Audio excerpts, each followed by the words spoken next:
میلیاردها نفر امسال رأی می‌دهند و اثرش چند دهه می‌ماند. بخشی از گزارش نیویورک تایمز درباره انتخابات کشورها در سال 2024.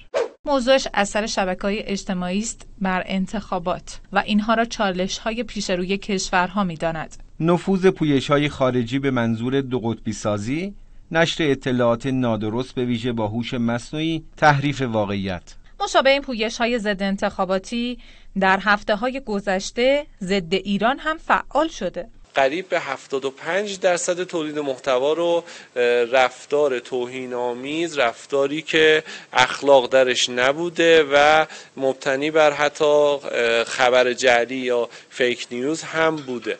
داده‌کاوی‌های مرکز ملی فضای مجازی میگوید از 8 تا 15 تیر و در فاصله دور اول تا دور دوم انتخابات، پویش‌های تحریم انتخابات یا تخریب نامزدها اینطور به خط شده بودند.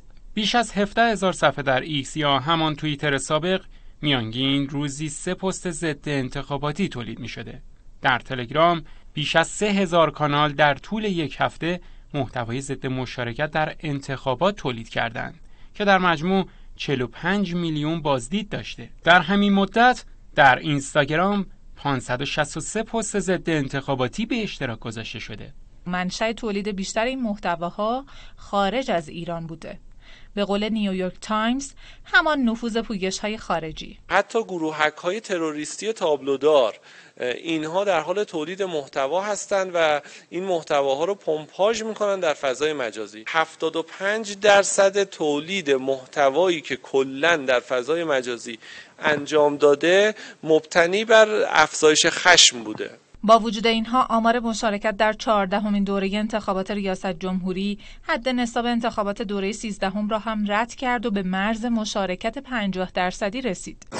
انتخابات امسال یک حد نصاب دیگر را هم ثبت کرد. در ایران تا به حال 2 بار انتخابات ریاست جمهوری به دوره دوم کشیده شده. دوره دوم آن سال حدود 1.5 میلیون مشارکت کننده کمتر از دوره اول داشت، در حالی که امسال در دور دوم انتخابات 6 میلیون نفر به رای دهنده ها اضافه شد.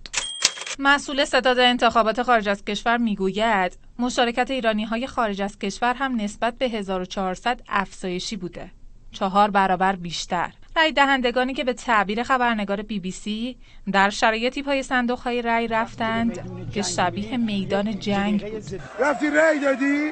تو پات لب گوره آخه. اینم فراریش دادیم از روبروی سفارت نره رای بده. من بچه رضا شاه روحانشم. افزایش مشارکت مردم در این دوره انتخابات به چشم بسیاری از رسانه‌های خارجی آمد. مثلا روزنامه انگلیسی گاردین نوشت ایرانی‌ها بار دوم با افزایش چشمگیر پای صندوق‌های رای رفتند. فاطمه شریفی، خبرگزاری صدا و سیما.